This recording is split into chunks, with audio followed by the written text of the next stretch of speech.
Alors Sylvia, je pense qu'on peut commencer. Je vois que le nombre de participants est en train de grimper. On est à une soixantaine de participants. Du coup, Sylvia, je te propose de commencer si ça te va. Ça marche, avec Alors, plaisir. bonjour à tous. Merci de nous avoir rejoints. On est une soixantaine de participants et je vois que le nombre augmente. Alors, pour ceux qui ne me connaissent pas, je suis Léa Cher, la cofondatrice de Future Agency. Je vais vous dire juste quelques mots sur Future Agency. On est une agence d'expérience innovante. En fait, on est à la fois un cabinet de conseil en innovation et à la fois une agence d'événementiel. Nous, notre métier, c'est d'accompagner les entreprises dans le futur de leur secteur ou le futur de leur métier. Et pour cela, en fait, on a différents outils. Donc, l'outil qu'on utilise depuis pas mal de temps, c'est la Learning Expedition, mais on a aussi d'autres outils comme les rapports de tendance, les conférences, les workshops de design fiction. Donc, on va en parler dans quelques minutes. Et en fait, nous, notre but, c'est vraiment d'aider nos clients à anticiper le futur et à donner goût en l'avenir à nos clients. Donc voilà pour la présentation de Future Agency. N'hésitez pas tout au long du webinaire, si vous avez des questions, à les poser dans le chat et on vous donnera aussi la parole en fin de séance. Donc Sylvia, merci beaucoup. Merci d'être avec nous. Tu es actuellement dans la Silicon Valley. Je vais te laisser te présenter. Merci beaucoup Léa, merci pour cette introduction. Merci surtout de m'avoir aujourd'hui et merci à tous ceux qui nous rejoignent. Donc en effet, je suis futuriste, je suis basée à San Francisco, en Californie. Je suis installée là depuis 15 ans maintenant. Et je suis la fondatrice d'une initiative qui s'appelle Silicon Humanism, qui est dédiée au futur de l'humain dans un monde qui est de plus en plus chargé technologiquement. Aujourd'hui, notre communauté à nous, elle compte environ 2500. Alors, c'est des chercheurs en sciences sociales, des consultants en stratégie, des penseurs futuristes, etc. Et en plus de ça, au jour le jour, je travaille sur des projets de recherche et sur des missions de consulting en strategic foresight, c'est comme ça qu'on dit ici. Et j'écris par ailleurs de la fiction futuriste. Voilà pour l'intro générale. Super, Sylvia, merci beaucoup pour cette présentation. Alors, est-ce que tu peux nous dire concrètement ce que c'est le métier de futuriste? Super, ouais, bien sûr. Alors, peut-être juste pour vous dire deux, trois petits détails en plus sur mon background et aussi comment j'y suis arrivée. En fait, j'ai commencé d'abord en tant que consultant en stratégie et j'ai travaillé donc avec divers organismes, notamment Accenture. Ensuite, j'ai travaillé à travers différents incubateurs et accélérateurs pour des startups. Et en fait, on se disait de plus en plus, hein, c'est que l'environnement sur lequel on travaillait était un environnement temps court, hein, souvent à 2-3 ans, un horizon à 2-3 ans. On visait surtout la rentabilité de la start-up, trouver les premiers clients, trouver des fonds. Et du coup, on n'avait pas forcément une vision, on ne s'inscrivait pas forcément dans le long terme. Donc voilà, donc moi j'ai décidé d'ajouter une corde à mon arc en devenant futuriste. Hein. Donc j'ai suivi une formation avec l'Institute for the Future pour ajouter cette compétence. Hein. Et aujourd'hui, je suis donc certifiée Foresight Practitioner, comme on dit. Et donc, au jour le jour, hein, qu'est-ce que ça veut dire? Alors, spontanément, on pense un peu science-fiction. Dès qu'on dit futuriste, c'est quoi la différence entre future fiction, science-fiction? On imagine qu'on va prédire le futur. Donc, il y en a qui ont un peu une vision des futuristes comme une science occulte, comme si on s'imaginait qu'on allait être capable de lire l'avenir. Alors, je vous rassure tout de suite, hein, il ne s'agit pas de prédire le futur et je ne vais pas vous parler de ça aujourd'hui. Donc, désolée pour ceux qui étaient venus pour ça. Ce qu'on fait, nous, en tant que futuristes professionnels, c'est on essaye de préparer pour l'avenir. Donc, le mot préparation est extrêmement important pour nous. On essaye d'anticiper quels seraient des scénarios plausibles, de détecter des zones de risque ou des zones d'opportunité. Et comme on aime à le dire dans la discipline, on essaye d'être prêt, donc be ready, et d'y arriver tôt, be there early. Donc, se préparer pour saisir ces opportunités futures ou pour confronter ces risques futurs. Alors ça pour vous dire un petit peu qui s'intéresse et qui pratique aujourd'hui le futurisme, donc ça peut concerner tout le monde. Hein. C'est très, très large. On a des clients dans pas mal de domaines. Donc, ça peut être, par exemple, un grand groupe qui cherche à se transformer en prévision de changements qui ont lieu dans son industrie. Ça peut être une société qui cherche à changer le cadre de travail, donc plutôt avec un aspect future of work, changer les pratiques managériales, etc. Ça peut être une start-up qui veut lancer un produit innovant, qui veut se positionner en amont sur le marché de demain. Ça peut être un investisseur qui veut trouver les prochaines pépites, savoir dans quelle zone d'intérêt investir. Ça peut être une ville, ça peut être un hôpital, ça peut être un gouvernement, ça peut être une école qui veut se préparer à de futures pandémies ou comment réouvrir les écoles pendant les pandémies. Donc ça, je pourrais peut-être vous en dire un petit peu plus sur ce sujet. Et puis même là, avec un collègue psychologue, on est en train de réfléchir à comment aussi inscrire la pratique futuriste comme thérapie quand on a des problèmes de santé mentale, puisque le future thinking peut vraiment avoir des effets bénéfiques sur la santé mentale. Voilà.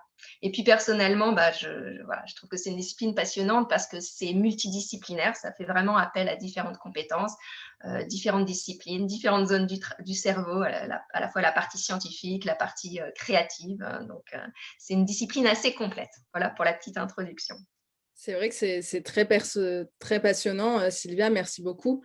Et est-ce que tu peux nous donner des exemples concrets de projets sur lesquels tu as travaillé récemment ou il y a quelque temps?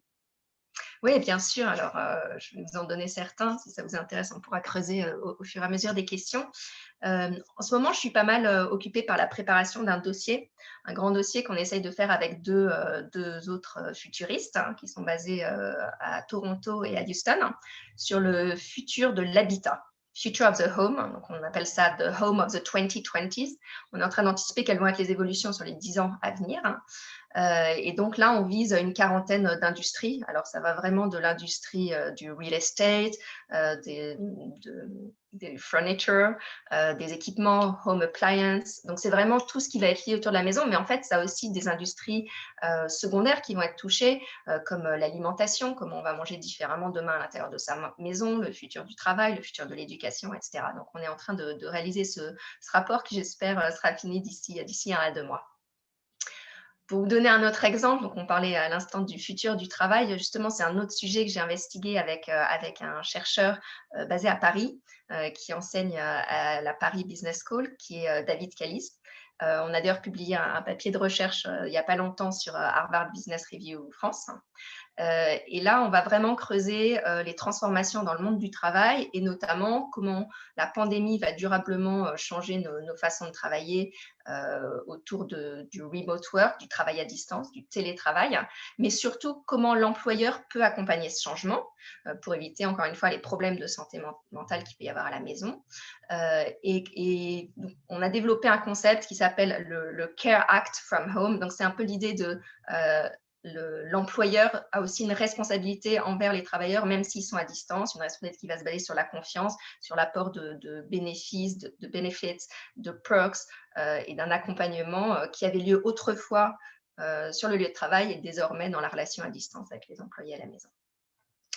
Pour un autre sujet, je peux vous en donner un ou deux autres. Alors, il y en a un qui me tient énormément à cœur, c'est le futur du aging, du vieillissement. Et notamment organiser un futur qui soit propice aux personnes âgées et qu'on arrête de considérer la fin de vie comme une phase définie par association négative ou en opposition par rapport à la phase productive, mais vraiment recréer des associations positives autour du vieillissement. Et donc là, je travaille autour d'un modèle holistique en fait du vieillissement. Alors des fois, j'ai fait des conférences sur les sujets du transhumanisme ou des biotechnologies et derrière, on m'a dit: «Waouh, tu crois au transhumanisme?» et cetera. Et en fait, c'est l'occasion de le dire, non, enfin, ce n'est pas que j'y crois ou j'y crois pas, c'est une composante du bien vieillir, la capacité qu'on a aujourd'hui d'avoir de la chirurgie avancée, des prothèses, etc. Mais dans cette approche holistique que j'ai du vieillissement, ce qui m'intéresse vraiment, c'est d'explorer toutes les composantes. Donc le futur n'est pas que technologique. Et parmi ces autres composantes, il y a la composante sociale, le lien social, l'intégration dans la société, le fait de rester productif. Il y a l'exercice physique, il y a la santé mentale, encore une fois, les capacités intellectuelles, l'environnement spirituel aussi, tout ce qu'on va pouvoir faire pour rester intégré socialement. Et il y a un aspect qui m'intéresse encore plus, c'est l'aspect intergénérationnel. Comment les générations peuvent justement s'entraider et créer un futur meilleur pour les générations à venir. Et notamment, il y a un sujet passionnant que je vous invite à regarder, c'est tout ce qui se fait autour des villages, villages intergénérationnels qui incluent les seniors, avec plus d'accessibilité, de l'entraide d'une génération envers l'autre génération. Par exemple, les 60 ans qui vont aider les 80-90 ans avec tout ce qui va être électronique, informatique, même faire les courses au quotidien, avoir un coach qui va les aider à garder de l'exercice physique, etc. Donc voilà le type de sujet sur lesquels. Et je crois, Sylvia, aussi, quand on avait préparé le webinaire, que tu m'avais parlé aussi d'un projet écologique où tu as travaillé aussi sur les océans, c'est ça? Exactement, donc je fais partie d'un incubateur, accélérateur qui s'appelle Sustainable Ocean Alliance, qui tous les 6 mois recrute une quinzaine de startups technologiques dans le domaine des Ocean Tech, donc de la préservation des océans. Et là, je les accompagne en effet sur différents volets qui vont de justement analyser leur marché, leur compétition, aller lever des fonds, etc. Et ouais, c'est un sujet, hélas, qui prend beaucoup d'ampleur puisqu'il y a beaucoup, beaucoup de pollution par les plastiques et on est vraiment en recherche de plus de sustainability dans ce domaine-là. Bah, c'est vrai qu'on voit que du coup, que le futurisme, en fait, on peut l'appliquer vraiment dans des secteurs très, très variés. Et du coup, Sylvia, est-ce que tu peux nous en dire un peu plus sur la méthode? Oui, bien sûr. Peut-être je peux resituer rapidement par rapport à d'autres méthodes dont vous avez Ouais. entendu parler, notamment parce qu'il y a des différences de concept entre les termes qu'on va employer en France, aux États-Unis, etc. Donc, ma discipline à moi, c'est le strategic foresight. Donc, foresight parce qu'on a cette vision futuriste et stratégique parce qu'on reste toujours dans l'idée d'arriver à des plans d'action, des actions concrètes qu'on va mettre en œuvre. Donc ça, c'est le nom officiel. Et du coup, ça emprunte pas mal à ce qu'on appelle la stratégie des affaires, donc business strategy. Par exemple, on a des adaptations du modèle SWOT, donc Strengths, Weakness, Opportunities, Threats, pour ceux qui s'y connaissent dans le domaine de la stratégie, mais on va l'adapter au futur, donc en adaptant ça aux opportunités futures, aux risques futurs. Ça peut être une façon de voir comment on va mixer l'apport du foresight avec l'apport de la stratégie. Ensuite, on est assez proche aussi de la prospective, qui est un autre terme qu'on entend beaucoup en France, mais qui en fait est complètement inconnu aux États-Unis, puisqu'on parle quasiment que de foresight ou future studies, future literacy, etc. aux États-Unis. La prospective, c'est plus une approche économique et souvent beaucoup plus macro, là où l'approche du foresight à l'américaine est beaucoup plus micro. On va avoir une approche en fait bottom-up, on va partir des signaux, donc ça je vais vous expliquer un peu comment on fait, et on va remonter pour dégager quelles sont les tendances, quels seraient des scénarios futurs. Donc on va du micro au macro. Enfin, le foresight a ses propres outils. Je vais vous en présenter certains. Il y en a un qui s'appelle la Futures Wheel. Il y en a un qui s'appelle la double curve, la double courbe. Il y a les 4 scénarios alternatifs du futur. Il y a le cycle Insight to Foresight to Action. Et parmi les outils qu'on a, il y en a un qui est le design fiction, dont tu as parlé en introduction, justement, Léa, et que vous utilisez beaucoup à Future Agency. Et donc, le design fiction, c'est une des méthodes qu'on emploie et qui intègre plusieurs des outils futuristes. Voilà, de la boîte à outils. Alors, tu me demandes peut-être de rentrer un peu dans le détail de comment ça fonctionne, parce que c'est vrai que là, c'est des grands termes, et donc j'aimerais bien un petit peu vous montrer les rouages d'un projet qu'on peut mener quand on est futuriste. Et donc, la matière première, le matériau, la première chose qu'on va explorer et qu'on va utiliser, c'est ce qu'on appelle les signaux du futur. Alors, c'est un nom assez cool et c'est vrai que c'est assez sympa. Les signaux du futur, c'est des signaux faibles qui sont présents aujourd'hui dans notre environnement. Et alors, il y a une citation qu'on aime bien de l'écrivain américain de fiction futuriste qui s'appelle William Gibson. Je vous l'ai dit en français, le futur est déjà parmi nous, il n'est simplement pas distribué de façon égale. Donc, il y a cette idée sur laquelle se base toute la théorie futuriste que le futur est présent et donc le rôle des futuristes, c'est d'aller chercher ces signaux du futur. Et donc, c'est un travail quotidien qui consiste à lire beaucoup l'actualité, qu'elle soit scientifique, technologique, politique, économique, business, etc. On échange aussi beaucoup entre futuristes sur les signaux. Il y a des bases de données communes, on essaie d'en capter, de les analyser ensemble, etc. Donc, c'est une communauté extrêmement qui travaille en collaboration. Ensuite, on observe beaucoup notre environnement, les comportements, l'évolution des comportements. Juste une sortie au supermarché pendant la pandémie, c'était toute une expérience et l'évolution de jour en jour. En fait, on a toujours un peu notre radar comme ça à l'écoute de ce qui se passe et de ce qui change. Donc ça, c'est des signaux qu'on va capter. Alors, qu'est-ce que c'est concrètement des signaux? Donc, ça peut être des mentalités, des habitudes, des faits divers, des textes, des discours, des produits, des découvertes technologiques, des événements, des débuts d'émeutes ou des débuts de révolte, des nouvelles actions politiques, des nouvelles politiques en place. Donc, voilà, tout ça peut constituer un signal à partir du moment où derrière ce point granulaire, il y a ce qu'on appelle un driver. Et donc, c'est là qu'on va analyser le signal pour trouver quel est le driver derrière, quelle est la future force, quelle est la tendance sous-jacente qui fait que ces signaux apparaissent. Donc, on parlait de prospective tout à l'heure. La prospective a plutôt tendance à s'intéresser à des grands indicateurs et donc à une approche très quantitative. Nous, à travers les signaux faibles, ce qu'on fait, c'est qu'on va essayer de capter ces signaux avant même qu'ils se traduisent dans les chiffres et dans les tendances, avant même qu'ils soient dans l'agrégation des données. Tout l'intérêt, c'est de les capter le plus tôt possible pour, encore une fois, be there early, être là-bas en avance dans le futur. Donc, en fait, aussi pour dire une autre chose sur ces signaux, ils apparaissent vraiment au moment des points d'inflexion. Donc, des fois, on a des faux signaux, on pense qu'il va se passer quelque chose et puis ça ne va pas forcément être révélateur. Mais l'idée, c'est vraiment que si on analyse bien son signal, on est capable d'anticiper quelle est une tendance qui est en croissance avant même qu'elle se soit révélée auprès des indicateurs, etc. Et donc, l'analyse du signal, derrière, on se pose tout un tas de questions derrière, par exemple, ce nouveau produit, ce nouveau comportement qu'on observe. C'est que se passerait-il si ce signal, demain, venait à être amplifié? Si tout le monde, ou une grande partie, ou si en tout cas il changeait d'échelle et qu'il devenait une pratique courante de la plupart du monde. Quelles seraient les conséquences si telle technologie était accessible à tous? Qui en profiterait? Qui en pâtirait? Donc là, c'est vraiment l'analyse qu'on fait une fois qu'on a identifié des signes. Donc, on arrive à l'étape 2 de la démarche, il y a 4 étapes, qui est la création des scénarios.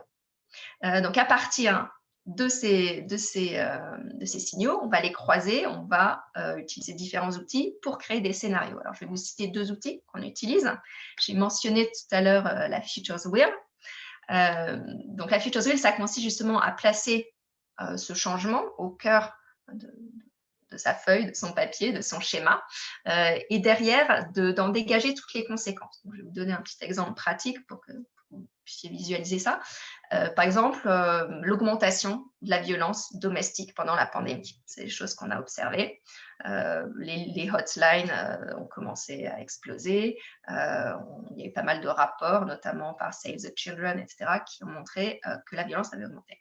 Donc, à partir de là, on va se poser les questions sur quelles sont les implications que ça peut avoir dans différents domaines. Donc, il y a une autre méthode qui s'appelle STEEP, qui est assez simple. C'est S pour social, T pour technologique, E pour économique, E pour environnemental et P pour politique. Donc, on scanne tout l'environnement et on se pose les questions de quel serait l'impact de ça sur tout l'environnement.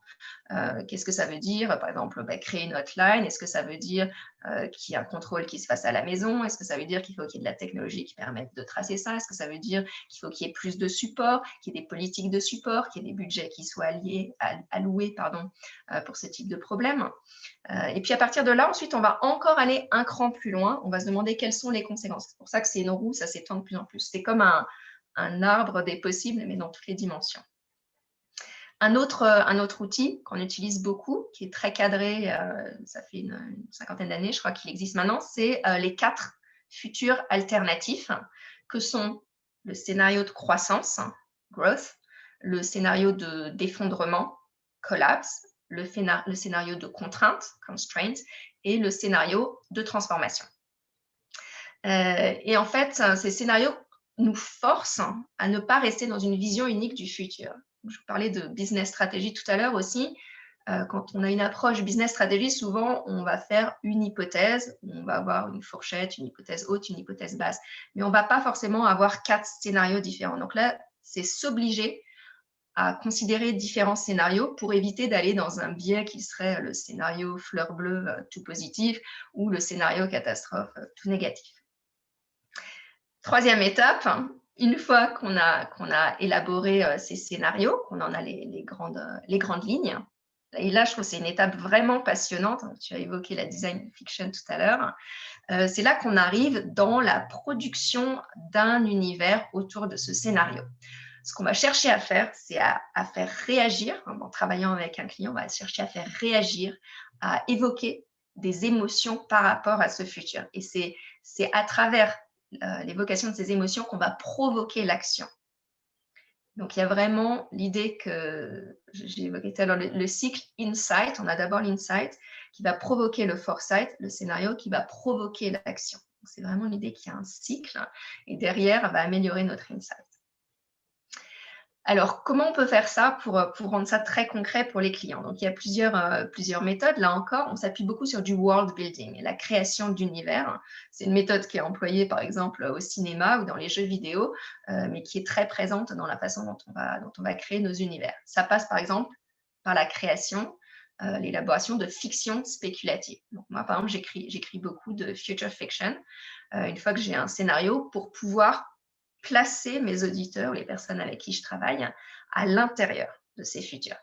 Un autre outil qui est assez sympa en général, qui plaît bien, c'est ce qu'on appelle les artefacts du futur. Et ces artefacts du futur, c'est vraiment des objets qui pourraient exister dans le futur, qu'on va concevoir physiquement, ou si c'est un événement, on va réaliser un événement, ou si c'est une pièce du futur, je sais pas, la salle d'accouchement du futur, on va créer réellement cet environnement. Et on va le mettre dans le quotidien d'aujourd'hui pour que les personnes qu'on cherche à cibler rencontrent cet artefact dans leur quotidien aujourd'hui et encore une fois que ça crée cette émotion. Ce malaise, c'est normal des fois, ce malaise, cette interrogation par rapport au futur. Et c'est de là que va vraiment partir la question, est-ce que j'ai envie de contribuer à ce futur? Est-ce que j'ai envie que cet objet existe dans le futur? Est-ce que j'ai envie, moi, d'avoir une action envers la création de ce futur? Il y a aussi d'autres outils, les jeux de société, les jeux de rôle, encore une fois, pour amener à développer des stratégies de réponse. Et donc, la dernière étape, c'est l'action. Une fois qu'on a justement pris l'ampleur de ce que serait ce futur et qu'on a pris sa décision, est-ce que je veux ou pas contribuer ou comment je peux contourner ce type de risque, on va déboucher sur des plans d'action. Et là, on a des méthodes de backcasting, donc de revenir en arrière à partir du scénario futur ou future back, il y a plusieurs méthodes, plusieurs écoles, qui consistent à partir du monde futur, de cette opportunité future, de ce positionnement business par exemple futur, si on parle de business, et de revenir en arrière de façon rétroplanée pour voir quel est le plan d'action et qu'est-ce que je peux faire déjà aujourd'hui pour y arriver. Super. Ce qu'on s'est dit, Sylvia, c'est qu'on essaiera d'envoyer quelques exercices aux participants du webinaire pour qu'ils s'entraînent un peu sur peut-être une des étapes pour commencer. Donc ça c'est super. Je vois que le temps file. Donc, juste une dernière question avant de laisser la parole aux participants. Tu penses que c'est quoi en fait les bénéfices pour une entreprise, pour un grand groupe, de se plonger en fait dans cette méthode? Ouais, super question. D'abord parce que les grands groupes, de par leur taille, le nombre de collaborateurs, ils ont tendance à avoir plus d'inertie et donc de résistance au changement. Et donc, le plus tôt possible, on peut amorcer des changements, le plus de chances on a d'être en avance, comme on disait, ou en amont, en tout cas, sur sa concurrence. Ensuite, on l'a vu avec la pandémie, il y a ce qu'on appelle des Grey Swan Events, donc des événements qui étaient très peu probables, mais qu'on pouvait quand même détecter. Alors, il y a une différence entre le Black Swan Event qu'on ne pouvait vraiment pas voir venir. Il y en a qui disent que la pandémie est plutôt un Grey Swan Event qu'on aurait pu quelque part préparer. Et justement, les futuristes, ça les a quelque part beaucoup inquiétés. Alors, il y a ceux qui l'avaient anticipé, ceux qui disent qu'il faut maintenant qu'on anticipe les prochains. Donc voilà, typiquement, le Strategic Foresight, c'est une démarche extrêmement active pour identifier ça le plus tôt possible et faire des plans Alors, moi, je travaillais par exemple sur la réouverture des écoles en Californie. Donc, on avait un think tank et on réfléchissait à comment on pouvait le plus vite possible réouvrir les écoles pendant l'été, on a mené ce think tank pour qu'en septembre dernier, on puisse rouvrir les écoles.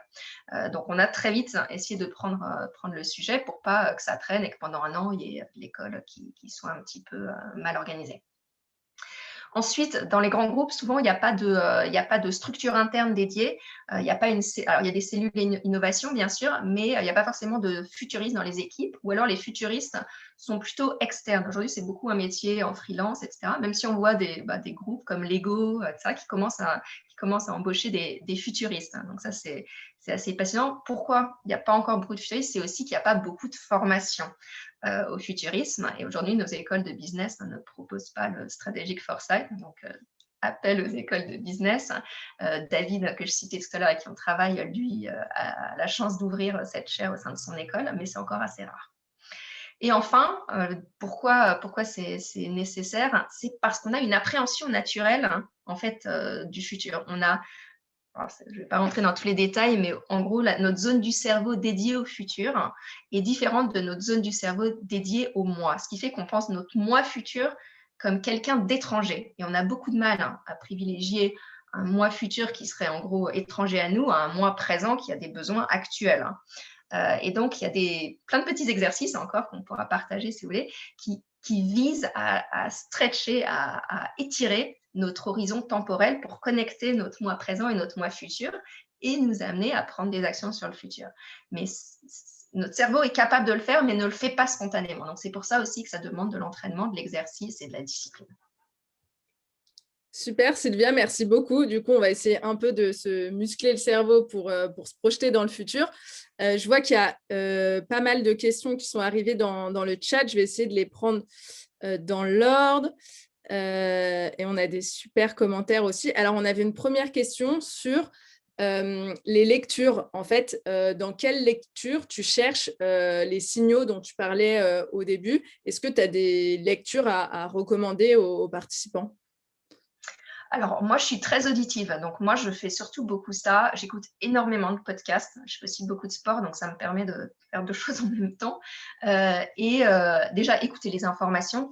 Mais après, il y a des émissions où, par exemple, il y a des enquêtes terrain. J'aime beaucoup écouter, en fait, les gens sur le terrain, les émissions qui vont me permettre de... alors, je sais pas, il y a les pieds sur terre sur France Culture, des choses comme ça. On a les mêmes, des équivalents un peu aux États-Unis. Tout ce qui va être enquête terrain. Au niveau des lectures, on suit beaucoup la presse. Donc, je réalise notamment avec Grace One Guild, qui est aussi une association avec laquelle je travaille et je suis board member là-bas. On réalise toutes les semaines une revue de presse très détaillée où justement on capte ces signaux. Donc, c'est la collection. Alors, on lit, je sais pas, une centaine, 150 articles et on récupère ce qu'on appelle the great, the good, the bad and the ugly. Donc, 3 à 10 bonnes nouvelles, 3 à 10 moyennes nouvelles, etc. Ce qui permet d'avoir un peu un filtre sur tout ce qu'on a identifié comme signaux dans la semaine. Donc, il y a pas mal d'agrégateurs comme ça ou de filtres à signaux. Institute for the Future a une base comme ça de signaux. Mais c'est vraiment lire la presse, puisque les signaux, c'est quelque chose qui se passe au quotidien. Ensuite, comme je disais, c'est aussi observer autour de soi, observer les différences de comportement. Donc, en termes de lecture, je dirais surtout la presse quotidienne. Après, au niveau technologique, je m'intéresse beaucoup à l'aspect technologique. Donc, Wired, TechCrunch, etc. sont toujours des bonnes sources à avoir. Voilà, si vous voulez, je pourrais vous envoyer. Je crois que j'ai dû faire un article avec une liste de sources à signaux. Alors justement, sur les signaux, on avait une autre question. Pouvez-vous nous donner des exemples actuels de signaux faibles? Tu as parlé des violences pendant la pandémie. Est-ce que toi, tu as observé autre chose en fait pendant la pandémie? Tu parlais de l'expérience au supermarché. Est-ce que tu peux nous en dire plus un peu sur toi, les signaux que tu as observés pendant la pandémie? Ouais, il y a des signaux, des fois un petit peu tristes, mais par exemple en termes de civilité, donc ça, je pense qu'on s'en rend tous un peu compte tous les jours, mais c'est l'évolution de la civilité. Il y a vraiment eu des phases pendant la pandémie où c'était un peu tout le monde qui se battait pour pouvoir avoir dernier papier toilette, etc. Mais ça, c'est aussi sur la route. Moi, j'ai surtout observé des différences de comportement sur la route, des gens plus impatients. Ça, c'est plus dans les comportements autour de moi, etc. Après, au niveau des signaux, pour vous en dire un très actuel, mais qui vous a marqué, qui déjà n'est plus un signal faible, mais devient un signal fort, c'est tout ce qui s'est passé avec le NFT. par exemple, les œuvres d'art digitales qu'on peut aujourd'hui acheter à des prix pas possibles. Donc ça, clairement, c'est quelque chose qu'on observe de très près. Donc tout le monde est en train de se demander quelles sont les conséquences que ça peut avoir sur le futur. Là, la semaine dernière, je me suis beaucoup intéressée à pas mal de signaux autour du cerveau. En fait, il y a beaucoup de choses qui se font. Vous avez dû voir cette vidéo avec le singe de Neuralink de Elon Musk qui boit du smoothie en jouant à Pong, qui est assez fascinant. Donc ça, clairement, ça ouvre pas mal de possibilités. On essaye de comprendre quels seront les BCI, les Brain Computer Interfaces de demain, qu'est-ce qu'on va pouvoir faire. Et comme je travaille en parallèle sur ce sujet de la maison, ça m'intéresse de voir typiquement comment on pourrait avoir une maison qu'on guide à travers notre cerveau. Donc voilà, pour vous montrer comment un signal comme cette vidéo qui est virale que vous avez dû voir, derrière nous, on va en faire des scénarios. C'est-à-dire, la maison de demain sera complètement dirigée par notre cerveau. C'est de là qu'on va du signal jusqu'au scénario. On pourra rester dans son lit, éteindre sa télévision, sa lumière, éteindre la musique. Ouais, c'est un peu fou. Du coup, on a le temps, je pense, pour une dernière question. Malika nous demandait en fait comment on devient futuriste. Est-ce qu'il y a une formation, une spécialisation particulière? Et Malika demandait aussi, tu as parlé d'une école qui intègre une chaire futuriste. Est-ce que tu peux nous donner aussi le nom de cette école? Tout à fait. Alors, donc il y a plusieurs parcours pour y arriver. Je pense qu'il compte avant tout, c'est d'avoir une disposition futuriste, qui veut dire être quand même assez multidisciplinaire, être assez créatif, être assez intéressé par une multitude de domaines. Ensuite, il y a 2 chemins principaux pour y arriver. Il y a, je vais dire un petit peu comme moi, c'est-à-dire avoir fait sa carrière dans un domaine et ensuite rajouter cette composante. Et pour ça, il y a des formations en ligne que je recommande vraiment, comme celle de Institute for the Future. Ils ont un Coursera qui est excellent. Ils ont des modules aussi qu'on pouvait faire en personne, mais que maintenant ils conduisent en ligne aussi. Et juste, Sylvia, c'est en combien de temps que tu t'es formée via Institute for the Future? 4 mois à peu près. 4 mois, ok. Alors, je l'ai fait de façon assez intense parce que ça m'a passionnée, mais ouais, ça se fait entre 3 et 6 mois, je dirais. Et puis après, ça se pratique au jour le jour. En fait, la communauté est extrêmement active, extrêmement ouverte. Et derrière la formation, on continue à beaucoup échanger avec les anciens élèves, les alumni, etc.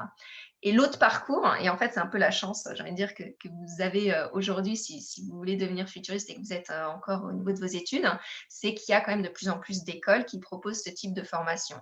Il y en a à Copenhague, il y en a à Houston, enfin, il y en a des très réputés, il y en a à Singapour, etc. En France, c'est encore un peu faible. Alors moi, je suis beaucoup en contact avec l'Université catholique de Louvain et l'Université catholique de Lille, qui ont pour le coup des chaires de prospective. Et aussi, alors pour vous donner un petit preview, petite annonce, on est en train de monter une école futuriste européenne. Et ça, c'est un projet qui, j'espère, verra le jour dans quelques années et permettra d'avoir une approche qui n'est pas juste pays par pays, mais vraiment une approche plus internationale du futurisme. Je ne sais pas si j'ai répondu à toutes les parties de la question. Je crois qu'il y avait encore une question, mais j'ai pas... Alors non, pour moi, tu as été assez exhaustive. Je regarde si on a d'autres questions. Il nous reste peut-être 1 minute. Si jamais il y a... Je sais qu'on a dépassé un peu l'heure. Ah oui, le nom de l'école avec David. Ah oui, voilà, c'est ça. C'est la Paris School of Business. Super. Et je peux vous écrire son nom, David Callis. Voilà, si jamais vous voulez. Et donc, nous, on est partenaire aussi de l'Université de la catholique de Lille, qui en juin va lancer aussi son école de la prospective. Donc voilà, s'il y a des participants qui sont intéressés, n'hésitez pas à nous écrire aussi sur le sujet. Sylvia, en tout cas, merci beaucoup. Merci pour ton temps. Merci aux participants pour leur présence et pour leurs questions. On a enregistré le webinaire. Donc voilà, voilà, si vous avez loupé des passages, on vous enverra le replay. Et je vous dis à très bientôt. Merci à tous. Merci.